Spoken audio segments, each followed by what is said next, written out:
everyone. My name is Masahiko Ishii. I come from NEC Solution Innovators, Tokyo, Japan. And today, I would like to talk about how technology can support longevity as well as happier life by listening to the voice of your life. So first of all, I would like to express my gratitude to be part of this wonderful conference, Human+Tech, and also I'm very honored to be a part of the Team Vital. So I have a question to you, the first question to ask. When you think about the longevity, what this 150 means for you? Any guess? Okay. So the answer is the predicted limit of human lifespan, according to Peter Fedotchev, and many other people say this.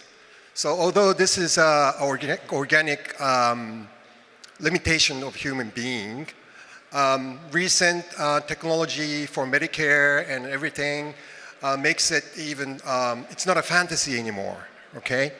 So I'm 58 years old right now, and it's very astonishing to know that I haven't even lived halfway of my life. It's really crazy, right? But if you think about living 150 years, right? Can you believe that you'll be able to live healthy through 150 years old? This is the second question to you. So this figure shows the average life expectancy comparison between global against Japan. And as you know, Japan has been world leading in this area for many years. And I think over 20 years, I think this life expectancy is even increasing. But the problem is this green label. So this shows the healthy life expectancy. So if you compare these two, there's a gap. The healthy life expectancy itself, it is growing because of this recent medical cares and stuff like that, but the gap is growing. So as I said earlier, if you live 150 years, you can imagine that this gap will be larger, right? And can you imagine that you could be healthy throughout your life being? So I'm going to talk a little bit about saving your life, which is more on the objective well-being. So current lifestyle changes will make complexity in terms of trying to define the cause of disease. And many therapeutics and treatment also needs to tackle this complexity. Therefore, we need to have collect a lot of data, and we have to feed that into artificial intelligence, and we cannot get away with this. So this is true for recent drug discovery and digital clinical trials and decision making by doctors. And when they're facing the complex problems, they have to deal with AI now. So I would say sensing technology, which really needs to be there to scan your body status, and that has to be integrated into ICT AI technology at this moment. So I would like to introduce our technology first, but I will leave the detail to Dr. Waga, who's going to speak later on. But we have this technology using this aptamer, thanks to SomaLogic, a great partner. So we're able to take small, if you are able to take small sample of your blood, we're able to analyze 11,000 proteins that existing in your blood. So that is almost half of what you have in human being. So using this technology, we're able to predict your future disease risks, such as dementia, cardiovascular diseases, lung cancer, chronic kidney diseases, and we're expanding more, as well as we're also able to check present physical conditions such as glucose tolerance, liver fat, alcohol impact, and so on. So what is very interesting here is that the protein moves, protein changes day by day, okay? Different from DNA. So that ultimately means that if you change your behavior today, you're able to change your future. you're able to reduce the risk of your disease right now. This is very important. So using this technology, we have launched a startup company called FonesLife. And we give a service name called FonesVisuals, which focuses on health promotion and testing, mainly preventive healthcare. So we would like to put this as our next pillar of our business, not just focusing on ICT, but we really want to contribute to have a better society with the longevity. So this is one of the test cases that we are working on. Arao City in Japan, they have high raising rate, which is 36%. Many of the cities in Japan are like that. So they're facing medical care expenses, so that they were very interested in our technology. So we started a project, formed a 2-year project with them, and federal government also funded a little bit. So we aimed this project expected outcome to be the extension of healthy life expectancy, and increasing the community communication, which is also very important for them. So we ran this program. So this program actually, let's say, gather about 200, 300 residents. We take blood samples. We make analysis using FonesVisuals. Then we show them the risk for individual risk of diseases.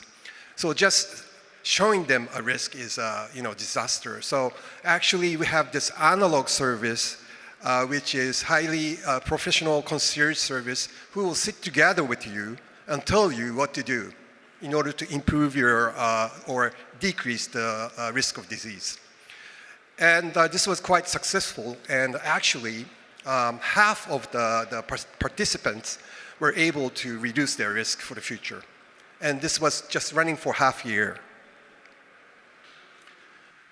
So saving your life means somehow objective well-being, I think. So reducing risk of your disease is a very important thing, but together, as I said before, you have to fulfill your life, right? And fulfilling your life means subjective well-being. And subjective well-being is now playing a great role, and they correlate each other. So one example would be, think about loneliness. So in high aging society in Japan, this loneliness problem is becoming a social problem. So people are isolated from society, they don't talk to each other, which will lead depression, right? And then they start having higher risk on frail, or as well as dementia, okay?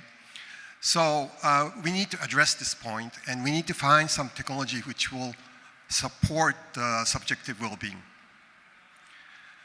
So how subjective well-being is improved is, there are many things we have to consider, but main thing is that you need to increase in sense of freedom, right?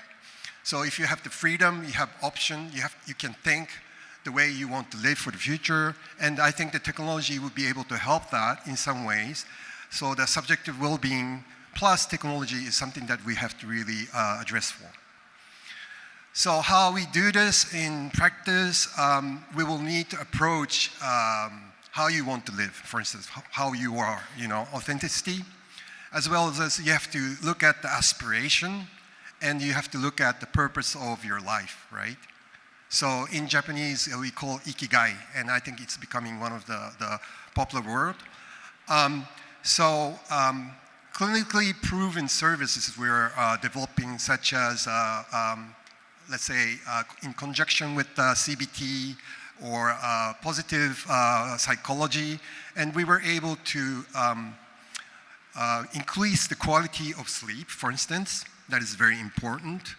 And also, we are trying to tackle the mental well-being as well. So these services can, and we are, let's say, actually spreading this kind of service for free to some of the municipalities in Japan. So we're collecting about 30,000 voices annually. And with this data, we are able to, I think we are able to find some insights which could be addressed to the loneliness problem. So what I want to say here is that the increase in subjective well-being is absolutely necessary. So again, it's very important to listen to your voice of your life. listen to the voice of your life. Because for saving your life, you need objective well-being, and as well, for fulfilling your life, you need objective well-being. These have to be combined together. So I strongly believe that Human+Tech will realize society of well-being and longevity. And as I said earlier, that we are tackling the vital right now together with RLCT, both hands. And I think themes like mesh and peak we can also address with CBT.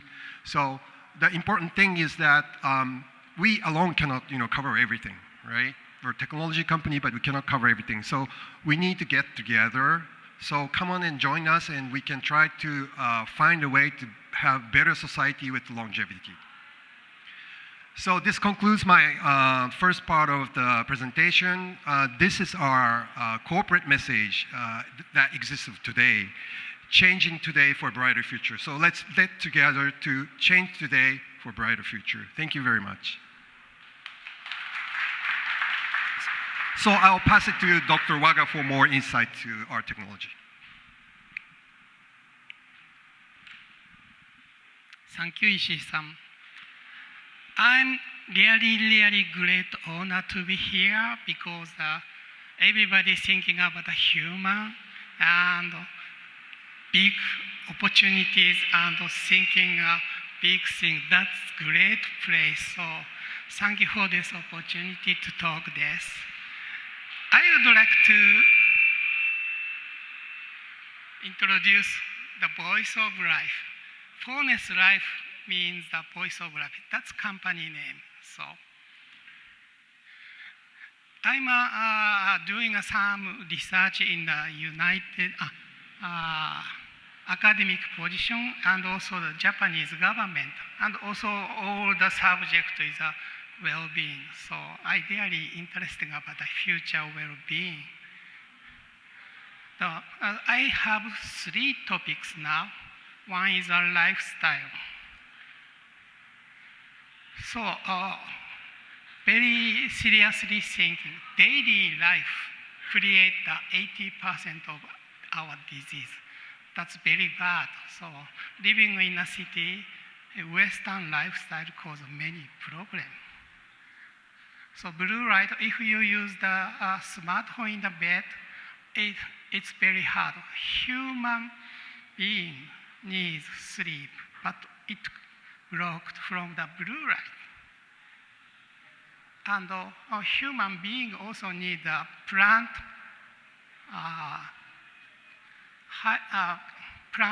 but purified carbohydrate create the disease condition. And you are sitting in the chair, but a human being needs a stretch. So chair also has a big problem during the big data. And loneliness, Western lifestyle creates a loneliness. Living alone is okay, but if feel sad in case mortality is 26% up, and dementia is future dementia 64% up. So please enjoy your life with friends. This is a unique nature communication paper. Very healthy South Africa people moved to the Pittsburgh, then stay only 2 weeks. City life create cancer condition or elderly structure in the body. That's huge impact. So the man is largely a creature of habit. So it's a beginning of the psychology, he said. But in these days, we are now checking in the molecular biology level of how habit works.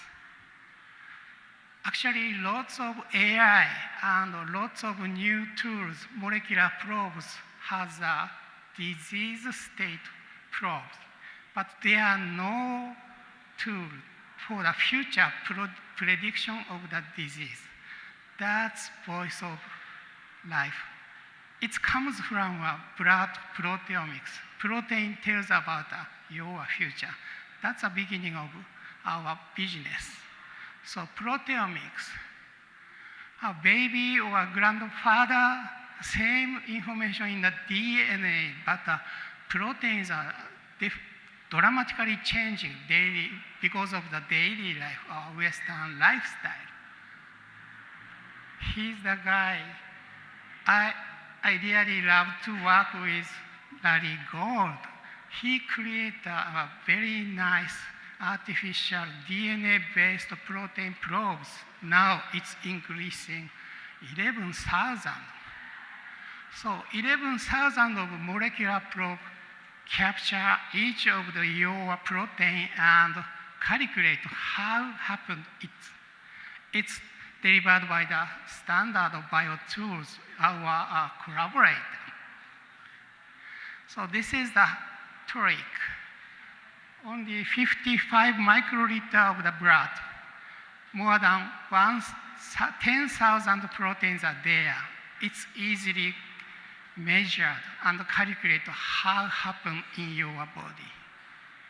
So many global cohort study tells about when you are going to have the disease. It's combined with the protein data. Then very nice people, smart people create lots of future prediction. For example, a blood draw, maybe I'm now 63 years old, still my black hair is here. But if I will have the dementia at the age of the 71, those kind of big data is put in our server, then find a rule. That's voice of life. So recently we published with a very smart Steve Williams, SomaLogic, and NIH Keenan Walker. My name is around here. So 20 years future prediction we could do. So this is the longest future prediction of the any kind of the test. Somebody will have a dementia or not, we could judge because of the voice of life. This comes from an ARIC cohort. 11,000 people give the blood, and we hear about the blood sound and voice of life. This is very accurate and very predictive to the future risk. Same kind of a future risk prediction, we call it a prognosis. That's already available in the Japan market for cardiovascular disease risk, primary or secondary, or chronic kidney disease, even in a lung cancer future risk. Somebody has no cancer, but some really, these guys will have a cancer within 5 years because of the 5 protein tells about the situation. More tests we have, it's body scan. So diabetes is a very serious, but only 41 proteins tells about your diabetes situation or healthy situation. Other 6 very important rules comes from a very, very huge amount of the big data. That's organized Steve Williams. He's a chief medical officer of our collaborators. We are very happy to work with him and his teams. So we did a huge investment of the service design cycle. And actually, we did a huge education or create about health nurse advice. Actually, AI is easily create the kind of human relationship, but still high-end people or even in the low-end market, this kind of a human connection create a future healthy status. That's very important. So we already doing a lots of intervention study, and it's working very well. Some people will have some disease, but something change. Only one thing, don't use the smartphone at night, or don't sit down in a chair a day.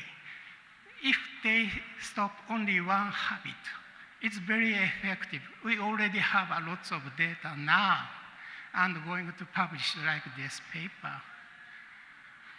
So last topic, eudaimonic. Actually, 2050, global society is going to the elderly society. So lots of people has age. And aging is sometimes good because wisdom is a lot of experience in the mind, but the problem is daily life caused disease. Actually, today's Japanese society is going to the same level of the elderly society. 10% to 20% of people already have some disease inside.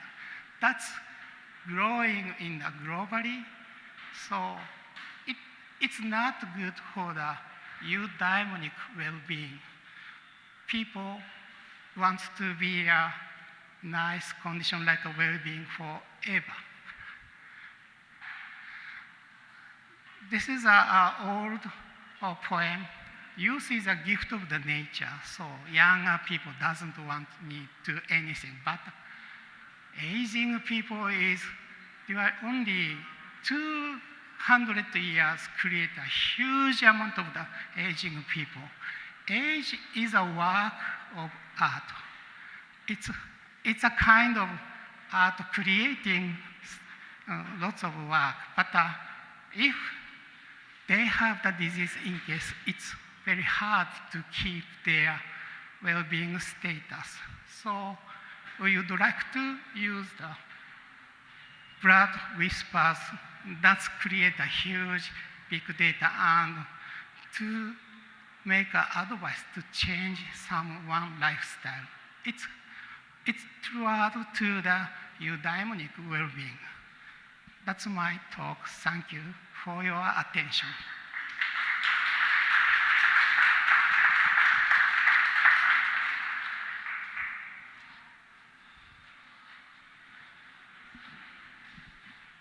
Great, so I'm going to ask a couple of questions, and then we just need one more mic. Great. So one of the topics that I'm really intrigued by, so when we met, we had a long conversation, and he really talked about the difference between objective and subjective well-being. And I think in terms of design, it's very important. And so I'd love to chat a little bit more about that. Like, how did you come to that? I know you talked about it in your presentation, but the origin story of coming to that, I think is really interesting. So if you could share a little bit more. Yeah. Well, first of all, we started with this only with the objective well-being, and but we were doing some research, and we compare how Japan is rated against globally, and when we look at happiness report, although we have high longevity, but the people didn't feel happy about it. So then we looked at it, and we haven't really found the core reason yet, but somehow it led me to a light that we need to look something subjective, so that then we haven't really found good solution yet, but it's, I think, the combination of technology which could help people. So technology should be used for people to take option for their life. A lot of people don't really know what their life wants to be. They don't know what options that they could take, but maybe technology, artificial intelligence will be able to support that. So human is in the center, artificial intelligence will support them to guide them for a better future. Yeah, so everyone, just in the conversation with DeCarlos Love and Alyssa Eppel just before that, this one, you heard about the importance of motivation in actually getting people to have behavior change. And so I think of, for those of us who are designing and building products, the motivation of like the subjective well-being and the happiness, it's like, why are you doing it? And because without that, I think it eventually runs out. And so I'm really excited. I mean, you really had a big impact on me because I had thought about it, but I hadn't thought about it to the extent that you had. And honestly, I've been thinking about that nonstop since our dinner, and I bring it up in every conversation. And I notice when people have examples of it, because, as for those of you who are here for my keynote opening yesterday, I really feel like we're on the verge of being able to help people at scale, like to help millions upon millions of people actually change and actually heal. And I think it's about nuance. Like we spent the last decade, on the data and getting to a place where we can have home diagnostics and all of these things. And now we have sensors everywhere, as Daniel described. And so we spent a sort of, a decade working on that. And now we're getting into the hard of like, oh, well, we thought if we just threw all this data at people, they would change. And it's not true. Some do, but many don't. And so then it's like, oh, how do we really, really do it? And so I'm curious, in some of your research, what are you the most excited about on like getting to the subjective, balancing the subjective and the objective well-being? That's an interesting story. Actually, we could measure the protein, but protein doesn't tell about the subjective well-being or objective well-being at this moment. But protein whispers about some of the hint of the subjective and also objective. And the most important thing is if we could measure those kind of well-being indicator, it's very hard to use those because it's very bad idea to compare to my well-being with high or low compared to your well-being. So I think socialization is another topic to use those kind of big data for human. Because you told the beginning, human is the center. So technology is, we have a lot, but human-centric use case, that's amazing thing. We would like to reach to those kind of yeah. And that's one of the, a little bit later, one of the topics is, consumer wellness and longevity movements. So it's starting, so I think we're, I think on one side we have what's happening with the technology, what we've learned, what we thought would happen that didn't happen, what we've learned, the improved precision of the diagnostics, the improved accessibility of diagnostics, and now we're getting into nuance. And then on the other side, we have people wanting the change. People wanting the change. And so the last question that I'd like to ask you both is, 10 years from now, what do you hope for with FonesLife, and what do you hope for the world? Yeah, we've got, let's say, 20 seconds left, so I'll try to make it short. But as I said, we will live longer, for sure, okay? So the thing is, after, of course, we will try to reduce the risk of disease, But then what is left? You have to really live your life happily, right? So we want to develop a technology that would support that part, the subjective well-being. That is really our goal at the end. Great. And Dr. Iwao? 10 years, I still want to keep my hair in my head. Black hair. Great. Well, I think that's a good goal. Okay. Well, thank you so much. Thank you.